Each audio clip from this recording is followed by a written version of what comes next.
Well, you can imagine when Pinky asked me to come to speak to you today, I answered what I always answer to Pinky, which is, of course. Because, as you know, as Cindy has said, nobody really says no to Pinky.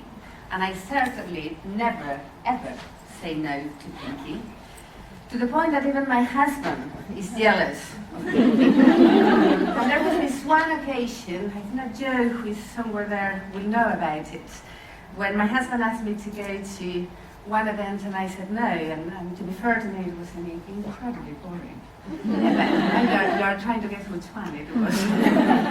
But, you know, in despair, he asked me, "Cannot you just pretend that I am Pinky?" So it was to that level in my house, really. But before I came, I looked at the list of attendees, and I actually even Googled some of you, and even on paper, you look like a truly impressive bunch of people, and the kind of people who really know what they want in life. And I suppose that you're also committed to gender issues and women issues, because otherwise you would not be wasting one of your afternoons, evenings with us. And you know, you not only look fabulous now that I see you, but you look nice as well. So you are exactly the kind of women that I like to spend time with, and I'm absolutely sure that you are the kind of women that any other woman likes to spend time with. And there, in a nutshell, I think, lies the problem for women of our generation. And perhaps I should say generations, because some of you really look much younger than me. But the problem, I think, is that we enjoy too much talking to each other, and we don't spend enough time talking to others. So I, for example, relish the moments when I can have a drink with women like you, and I can see that my fears, you know, they're common fears, and you have more or less the same problems that I have, and the same predicaments, and I love it when we can wince together, and that is when it's even not just about homework and husbands, but I enjoy everything. I enjoy even the absurd debates that we have as to whether we are feminists, as if it was the word that mattered rather than our common belief on women's freedom. And because we spend all that time talking to each other, I think that we do not spend enough time talking to men. Not that they would actually listen if we really do.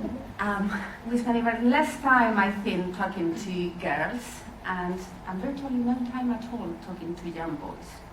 So my only message to you is try to come less to these events. And I know that it is difficult. You will have to defy thinking. But honestly, try to devote a bit more time talking to everybody else who is not us, rather than just enjoying the time that we spend with each other. I am particularly determined to encourage women to talk more to girls, and I helped only recently, and Pinky very kindly helped to organize it. We launched a national campaign called Inspiring Women, which is all about trying to get women like you talking to girls from state schools. And the whole purpose of it is to provide choice for girls so that they can realize that you can be very different as women, but every single option is valid, provided that that is your option. And one of those options can be aiming high. And that aiming high means not only in your professions and in your jobs, but also in your lives. And this campaign is organized by a wonderful charity organization called Inspiring the Future, that basically puts together volunteers and state schools. I have to confess to you, I haven't even said this to any of the journalists who have interviewed me about this, but I originally had this idea about the national campaign while I was ironing, which really proves how absurd my life can get sometimes. And it also confirms my theory that you get all the best ideas when you're either running or ironing or doing the dishes, which is probably why men do not really get as many as we do. No, but that's a joke, please. I do love men. I have 4 men actually in my house. But the background to the campaign really was that I despair a bit when I hear people saying there are not enough women role models. And I always thought that when I was being said that by journalists, that in fact what they were doing is to try to get women like you, like Pinky, like myself, trying to do more interviews in their glossy magazines, and they would say, well, there are not enough women role models, so you should come to talk to us.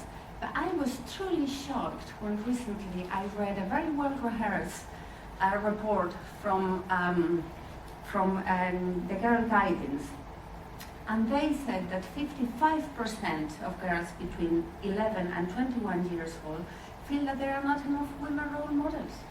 55% is just completely shocking. Because to me, pretty much every woman I know is a role model. And actually, if any of them came to this room, they would say, I think I have counted over 80 of them. So what we are aiming to do is to get, over the next 14 months, to get 15,000 volunteer women talking to 250,000 girls from state schools. And I know that this sounds like, a very, very ambitious target, but I have to tell you that the success that we have had so far is completely unprecedented. So much so that Inspiring the Future had to review their informatics system in the first 2 weeks because there were so many women wanting to volunteer that we just collapsed the system altogether. We have been in existence for 1 month only, and we have had organizations like Tesco, Sainsbury's, the network of UK universities, Ashton Martin, Allen Novery, Freshfields, volunteering to take all their female employees en masse as volunteers, and I'm very much hoping that those organizations you come from, including JP Morgan, will look into it as well. All that we are asking for is that you donate 1 hour of your time per year. Only 1 hour of your time per year to go to talk to girls and answer their questions, girls from state schools. And though in principle that sounds like really 60 minutes, and everybody has free 60 minutes, it is actually quite exhausting, because when you do it, you just don't know whether what you are saying has any effect or what effect it will have. So you have to keep thinking all the time, am I influencing them in the right direction? So when we launched the campaign on the 17th of October, I spoke about my state education background and how it had taken me an effort to gather self-confidence and to realize that I could compete with the students from more glamorous backgrounds. And some girls, I could see that they were interested in that, and they asked me for my email address, and we have been exchanging emails ever since. So I asked them quite candidly, so what do you think about the event, so that we can change it if that wasn't going well. And one wrote to me and said, I never thought of myself as a woman. This was a girl, I never thought of myself as a woman. But now I do not want to let you down. And that really resonated with me, because I do believe very much, as others have said before here, that we have a duty. I'm very aware of the fact that I owe a lot to the previous generation of women that got a lot of things that I enjoy now, and I do think that we have a responsibility to pass on our achievements to the next generation as well. And you're all very high achievers, but it is important that once that you are up there, you remember to send the lift back down again for the next ones. Success means lots of different things for different women, but I simply cannot think of a better way to make a difference than helping girls to realize that they can feel free to take whatever decisions they want in their lives, and to feel proud as well, to feel as proud as men of their achievements and of their ambitions and of their efforts. So please volunteer and register. All that you have to do is to go to inspiringthefuture.org. It takes 5 minutes, and I very much hope that we can see you there and some of the next events. Thanks so much.